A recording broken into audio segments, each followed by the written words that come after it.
మన ప్రభువు అయిన యేసుక్రీస్తు నామములో మీ అందరికీ నా హృదయపూర్వకమైన వందనాలు. దేవుడు ఈ దినమంతా మీకు తోడై ఉండి మిమ్మల్ని ఆశీర్వదించి దీవించి కాపాడునుగాక. పరిశుద్ధ గ్రంథంలో నుండి యెషయా గ్రంథం 1వ అధ్యాయం 19వ వాక్యమును నేను చదువుతూ ఉన్నాను. మీ బైబిల్ తెరచి మీరు గమనించి చూడండి. మీరు సమ్మతించి నా మాట వినిన ఎడల మీరు భూమి యొక్క మంచి పదార్థములను అనుభవింతురు. దేవుడు కోరుకున్న ఒక చిన్న ఆశ, ఒక చిన్న మాట ఏంటంటే, నేను మీకు ఒక శ్రేష్టమైన ఈవులను దయచేయాలి అనుకున్నాను. ఒక శ్రేష్టమైన ఆశీర్వాదాన్ని మీ ఎదుట నిలబెట్టాలి అనుకున్నాను. ఒక శ్రేష్టమైన దీవెనకు ఆశీర్వాదానికి మీరు నాంది పలికి దానిని అనుభవించేటట్లుగా నేను చెయ్యాలి అని కోరుకున్నాను.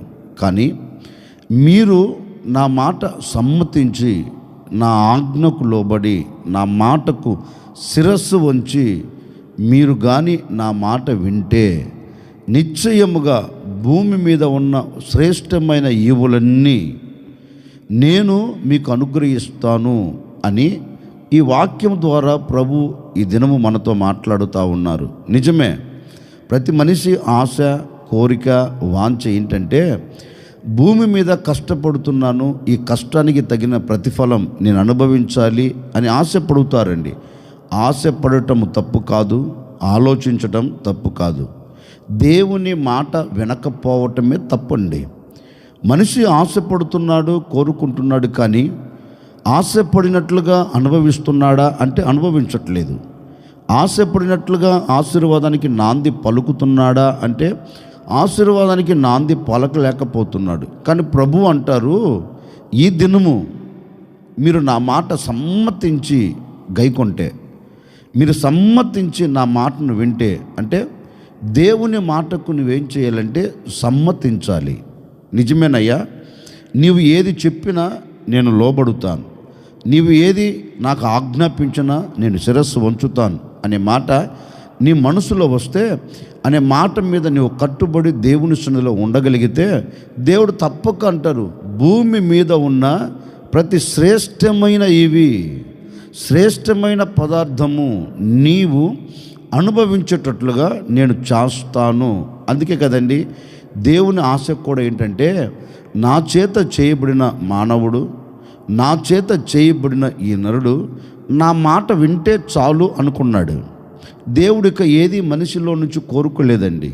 దేవుడు కోరుకున్నది, దేవుడు ఆశించినది ఏంటంటే, దేవుని మాట దేవుని చేతలతో చేయబడిన నరుడు వింటే ఆ మాటకు లోబడిన ఆ మనస్తత్వాన్ని చూచి దేవుడు సంతోషపడాలి అని కోరుకున్నాడు. సంతోషపడాలని కోరుకోవటం తప్పేం కాదు కదండి. ఎందుకంటే మనిషిని ఆయన సృష్టించాడు, మనిషికి నిర్మాణకుడు ఆయన. కోరుకోవటంలో తప్పు లేదు, నా మాట నా ప్రజలు వినాలి అని. కానీ మానవుడు ఏం చేస్తున్నాడంటే, దేవుని మాటను తిరస్కరించి దేవుని మాటకు లోబడక తనకు నచ్చినట్లు, తనకు మెచ్చినట్లు అడుగులు వేస్తున్నందువలనే ఈనాటి వరకు శ్రేష్టమైన ఈవులను పొందలేకపోయాడు, శ్రేష్టమైన ఆశీర్వాదాన్ని అనుభవించలేకపోయాడు. ఈ ఉదయకాల సమయంలో ప్రభు నీతోనే మాట్లాడుతూ ఉన్నాడు. ఒకవేళ గడిచిన దినాల వరకు ఆయన మాటకు నువ్వు విధేయతను చూపెట్టలేదేమో, ఆయన మాట సమ్మతించి వినలేదేమో, ఆయన చెప్పినప్పుడు లోబడక నీకు నచ్చినట్లుగా తిరుగుతున్నావేమో. ఈ ఉదయకాల సమయంలో ఓ చిన్న నిర్ణయం, అయ్యా నీవు ఏది చెప్పినా నేను వింటాను, నీవు ఏది చెప్పినా నేను కట్టుబడుతాను, నీవు ఏది చెప్పినా నేను లోబడుతాను అని ఒక చిన్న నిర్ణయం తీసుకోగలిగితే, ఈ దినము నువ్వు ఎక్కడికి వెళుతున్నా, భూమి మీద ఏ చోట నీవు కష్టపడుతున్నా, ఏ చోట నీవు ఏది ప్రారంభించినా దానిలో ఒక శ్రేష్టమైన దీవెన నువ్వు చూడబోతూ ఉన్నావు, ఒక శ్రేష్టమైన ఆశీర్వాదానికి నువ్వు నాంది పలకబోతూ ఉన్నావు, ఒక శ్రేష్టమైన దీవెనను చాత పట్టుకొని నువ్వు సాగి వెళ్ళబోతూ ఉన్నావు. ఎందుకని అంటే నీవు సమ్మతించి ఆయన మాటను గైకొన్నావు, నీవు సమ్మతించి ఆయన మాటకు లోబడ్డావు గనక భూమి మీద ఉన్న శ్రేష్టమైన ఈవులు శ్రేష్టము కానివి కాదు, భూమి మీద శ్రేష్టమైనవి, నీ కుటుంబానికి శ్రేష్టమైనవి కావచ్చు, నీ శరీరమునకు శ్రేష్టమైనవి కావచ్చు, నీ పిల్లల పిల్లల జీవితమునకు శ్రేష్టమైనవి కావచ్చు. నా ప్రభు నీకు శ్రేష్టమైన ఈవులను దయచేయాలని కోరుకున్నారు. కోరుకున్న దేవుడు ఒకటే అంటున్నాడు, నీవు నా మాట సమ్మతించి వినిన ఎడల తప్పక శ్రేష్టమైన ఈవులను నీ చేతులకు అప్పగిస్తాను. ఈ ఉదయకాల సమయంలో ఒక సేవకుడిగా నేను కోరుకునే కోరిక ఏంటో తెలుసండి. బహుశా నిన్నటి వరకు ఏ శ్రేష్టమైన అనుభవాలను నువ్వు పోగొట్టుకున్నావో, శ్రేష్టమైన ఈవులను చేతులారా పాడు చేసుకొని ఒకవేళ సన్నగిల్లి సొక్కిపోయి సొమ్మసిల్లిపోయావేమో నాకు తెలియదండి. ఈరోజు నువ్వు దేవుని మాట వినగలిగితే నిశ్చయముగా నా ప్రభు శ్రేష్టమైన ఈవులు నీ చేతులకు అప్పగించబోతూ ఉన్నాడు. శ్రేష్టమైన దీవెనకు నువ్వు నాంది పలకబోతూ ఉన్నావు. శ్రేష్టమైన ఆశీర్వాదాలు దేవుడు నీ చేతుల్లో పెట్టబోతూ ఉన్నాడు. ఇక మీదట ఈ దినం అంతా నీవు ఏది ప్రారంభిస్తున్నా, ఏది నువ్వు చేయాలని తలంచినా, ఎక్కడ నువ్వు నిలబడినా అక్కడ నా దేవుడు శ్రేష్టమైన ఈవులను నీ చేతులకు అప్పగించునుగాక. అందుకే ప్రభు అంటారు, మీరు సమ్మతించి నా మాట గైకొంటే భూమి మీద ఉన్న శ్రేష్టమైన పదార్థములను మీరు అనుభవించేటట్లుగా నేను చేస్తాను అన్నాడు. ఓకే, ఆయన మాట మనం వింటే మనకు కలిగే ఒక దీవెన ఏంటి? ఆయన మాటకు మనం కట్టుబడితే మనకు కలిగే ఒక ఆశీర్వాదం ఏంటి? దైవ సేవకుడైన మోసే ఇశ్రాయేల్ అందరిని పిలువనంపించి ఇశ్రాయేల్ అందరితో ఒక శ్రేష్టమైన మాట చెప్తున్నారు. ఇశ్రాయేలీల వారులారా, నేను మీతో చెప్పున్నది జాగ్రత్తగా మీరు ఆలకించండి అని వారిని పిలువనంపించి వారితో ఒక మాట అంటున్నారండి. చూడండి, మీ దేవుడైన యెహోవా మాట మీరు శ్రద్ధగా వినిన ఎడల, మీ దేవుడైన యెహోవా మాట మీరు శ్రద్ధగా వినిన ఎడల నిశ్చయముగా ఆయన భూమి మీద ఉన్న సమస్త జనులందరికంటే ఆయన మిమ్ములను హెచ్చించును. చూడండి, మోషే చెప్తున్నారు, మీరు ఇప్పుడు ఐగుప్తు దేశముల నుండి వాగ్దానము చేయబడిన దేశంలోనికి వెళుతున్న మీరు చేయవలసింది ఒకటే, మీరు ఆశీర్వాదకరంగా ఉండాలి అన్నా, మీరు దీవెనకరంగా మలచబడాలి అన్నా, మీరు ఒక ఉన్నతమైన స్థితిలో నిలబడాలి అన్నా, మీరు చేయవలసింది ఒకటే, ఏంటంటే మీ దేవుడైన యెహోవా మాట మీరు శ్రద్ధగా వినాలి. వినట్టుగా కాదండి, ఏదో వింటున్నానులే అన్నట్లుగా కాదండి. వాక్యం ఉంటుంది, మీ దేవుడైన యెహోవా మాట మీరేం చేయాలి? శ్రద్ధగా మీ మనసును పెట్టి, మీ చెవులను పెట్టి మీరు శ్రద్ధగా ఆలోచించి దాన్ని అంగీకరించాలి. మీ దేవుడైన యెహోవా మాటను మీరు శ్రద్ధగా వింటే, గైకొంటే దేవుడు మిమ్మల్ని ఏం చేస్తాడంటే ఉన్నతమైన స్థితులకు దేవుడు మిమ్మల్ని తీసుకొని వస్తాడు. ఈ రోజున మనిషి మాట చాలా బాగా వింటాడండి.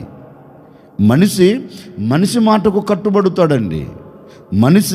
మనిషి మాటకు లోబడుతాడండి. మనిషి అడుగు జాడలో నడిపించబడుతాడండి. ఒక మాట చెప్పనా, మనిషి గీత గీస్తే గిరిలో నిలిచిపోతాడు మానవుడు.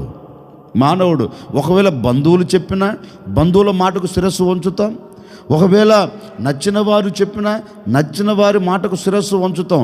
లోకంలో ఏ వ్యక్తి అయినా ఒక వ్యక్తి మన దగ్గరకు వచ్చి ఒక మాట చెప్తే తప్పకుండా పాటిస్తామండి. నేను అనే మాట, మనిషి మాటకు లోబడుతున్నావు, కానీ మనసున్న మహారాజు మనిషిని నిర్మించిన నిర్మాణకుని మాటను వినలేకపోతున్నావు. అందుకే కదా ఈనాటి వరకు నీ చేతి పనుల్లో ఒక హెచ్చింపు లేదు, నీ వ్యాపారంలో ఒక హెచ్చింపు లేదు, నీ ఉద్యోగంలో నీకు ఒక ఘనత లేదు. వీటన్నిటికీ కారణం ఏంటంటే మానవుని మాట నీవు వింటున్నావు. మనిషిని నిర్మించిన దేవుని మాటకు నువ్వు లోబడట్లేదు, దేవుని మాటను తిరస్కరిస్తున్నావు. గనుకనే శ్రేష్టమైన ఈవులు నీ కుటుంబం అనుభవించలేకపోతుంది.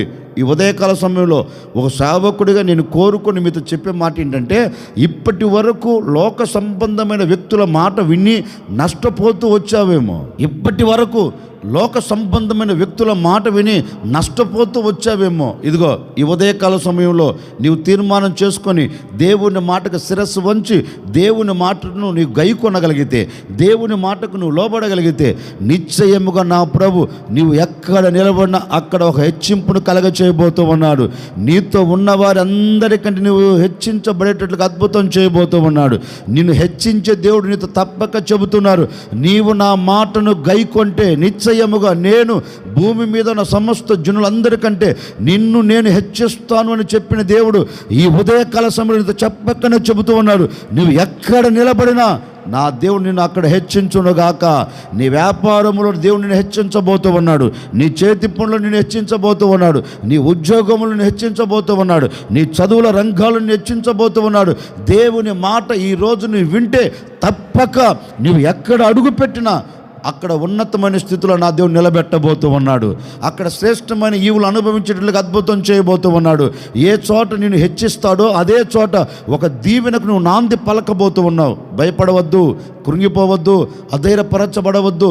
ఇక మీదట నీవు దేవుని మాటకు లోబడితే తప్పక ఆయన నువ్వు ఎక్కడ నిలబడినా, ఏ చోట నిలబడినా అక్కడ నా దేవుడు ఆ ప్రజల మధ్య నిన్ను హెచ్చించబోతూ ఉన్నాడు. ఒకవేళ నీవు ఉద్యోగంలో ఉన్నావేమో, ఉద్యోగంలో ఉన్న ప్రజలందరి ఎదుట నా దేవుడు నిన్ను హెచ్చించబోతూ ఉన్నాడు. చేతి పని చేసే చోట నా దేవుడు నిన్ను హెచ్చించబోతూ ఉన్నాడు. వ్యాపారం చేసే చోట నా దేవుడు నిన్ను హెచ్చించబోతూ ఉన్నాడు. మీ పిల్లల చదువుల రంగాల్లో ఎక్కడ ఉన్నా అక్కడ ఒక హెచ్చింపు నా దేవుడు అనుగ్రహించి మీ కుటుంబం అంతా శ్రేష్టమైన ఈవులను పొందేటట్లుగా నా ప్రభువైన యేసుక్రీస్తు నీ కుటుంబంలో అద్భుతం చేయబోతూ ఉన్నాడు. అందుకే యెషయా గ్రంథంలో చక్కగా రాయబడిందండి, మీరు సమ్మతించి నా మాటను గైకొంటే మీరు భూమి యొక్క మంచి పదార్థములు అనుభవిస్తారు. అంటే దేవుని మాటకు మనం విధేయతను చూపెడితే, దేవుని మాటకు మనము శిరస్సు వంచితే వాక్యం అంటుందండి, అతనిని నేను హెచ్చిస్తాను. ఓ సేవకుడు నిండు మనసుతో కోరుకుంటుండండి, మీ కుటుంబాలన్నిటి నా ప్రభు హెచ్చించునుగాక, మీ కుటుంబాలన్నిటి నా ప్రభు దీవెనకరంగా మలచునుగాక, మీ కుటుంబాలన్నిటికీ నా దేవుడు క్షేమములు దయచేయునుగాక. తల వంచున ఒక చిన్న ప్రార్థన. ఆశ్చర్యకరుడా మీకు స్తోత్రాలు చెల్లిస్తూ ఉన్నాం. మీ మాటను మేము సమ్మతించి గైకొంటే భూమి మీద ఉన్న సమస్త జనులందరికంటే మీరు హెచ్చిస్తారు. మీ లేఖనాలు సెలవిచ్చినట్లుగా ఈ ప్రజలు నీ మాటలు వినాలని నిర్ణయం తీసుకున్నారు. నీ మాటకు శిరస్సు ఉంచిన ప్రతి కుటుంబాన్ని మీరు హెచ్చించబోతున్నందుకే మీకు స్తోత్రం. శ్రేష్టమైన ఈవులు మీరు దయచేయబోతున్నందుకే మీకు స్తోత్రం. ఈ ఉదయకాల సమయంలో మీ సేవకుడిగా బిడ్డలు ఆశీర్వదిస్తున్నాను. ఈ దినమంతా శ్రేష్టమైన ఈవులతో బిడ్డలు నింపి సాక్షిగా నిలుపుకోమని యేసు నామములో అడిగి వేడుకొనుచున్నాము తండ్రి, ఆమెన్. ఈ దినమంతా నా ప్రభు మీకు తోడై ఉండి మీరు ఏ చోట నిలబడినా, ఏ చోట ఏది చేస్తున్నా ఆ చోట సమస్త జనులందరికంటే నా దేవుడు మిమ్మల్ని హెచ్చించునుగాక.